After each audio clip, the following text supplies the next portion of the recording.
Come on, Alex. Coming!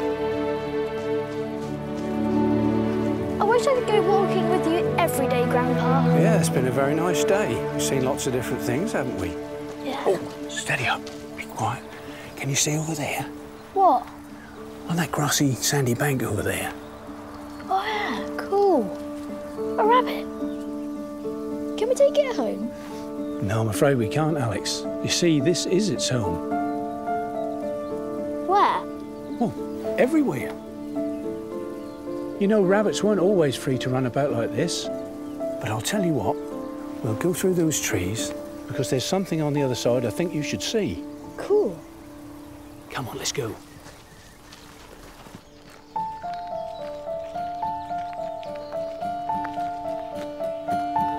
There we are. Whoa! A castle! Almost.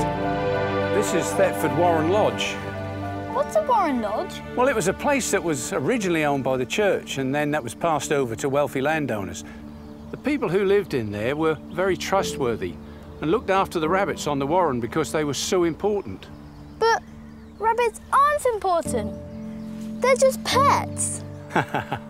Yeah, well, hundreds of years ago they were very, very special and not everyone could have them. Of course, the whole of the Brecks were very different back then. There weren't even any of these trees. Really? Yeah, it was just short grass, sandy soil. Ideal for growing rabbits. Yeah. Hundreds of years ago, the Warren Lodge looked really different. It was on 2 floors. Downstairs was full of equipment and tools, and rabbit furs would have been hanging everywhere to dry.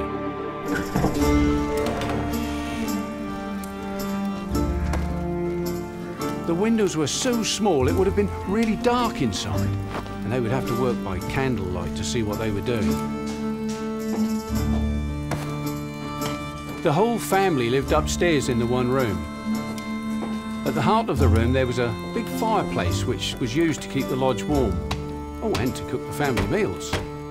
They lived there all year round, and it was their job to work the land. They had to maintain the warren banks and, of course, also take care of the rabbits. You know, catching them was a very skilled job. They would use snares to get them. They would even use specially trained animals, like lurcher dogs and ferrets, to flush the rabbits from their burrows and drive them into their nets. The warrener would bring the rabbits back to the lodge, where the fur would be removed and the meat would be prepared. The family took what they needed to survive, and the rest of the meat and furs would be bundled up, ready to be sold. You see, gradually, the demand for rabbit fur grew. They went from selling a few rabbits here and there to selling hundreds at a time. They would even transport the furs as far as London. They traded more and more, and large sums of money became involved, and rabbit warrening became a huge industry in the Brecks. In fact, they became so valuable over time that up until the 17th century, even kings and queens wanted to dress in clothes decorated with rabbit furs. Have you heard of Henry VIII? He was one of England's most famous kings. You know, his first wife, Catherine of Aragon, requested rabbit furs from this very warren to be sewn into her royal gowns.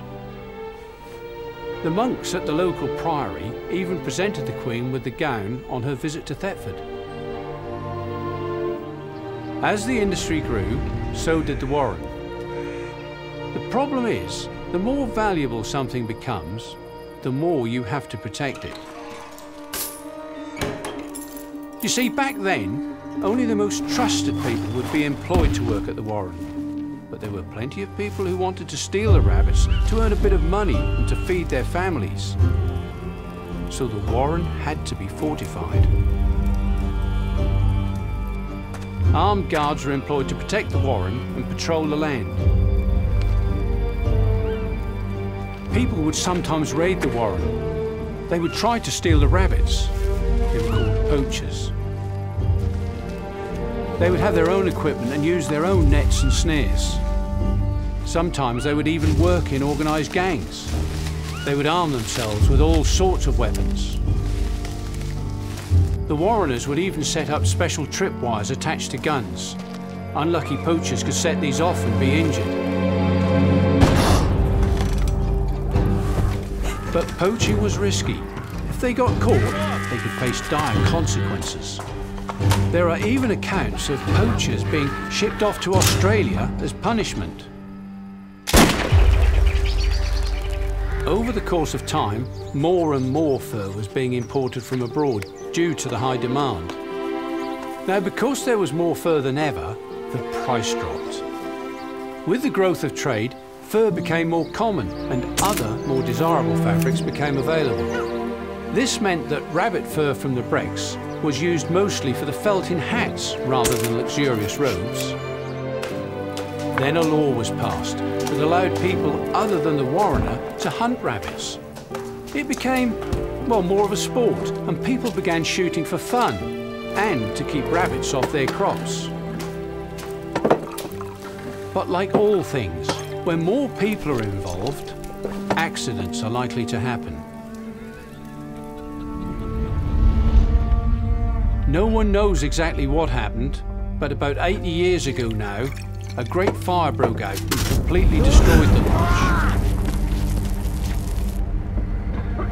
The roofs would have been thatch and the beams and floor would have been wood, so the fire took hold and went out of control.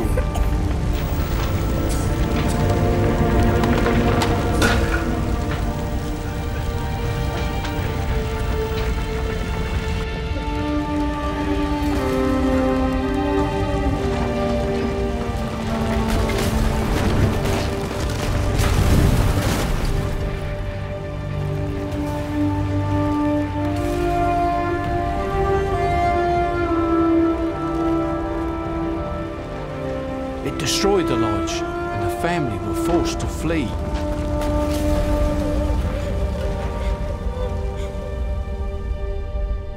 And this is all that survived.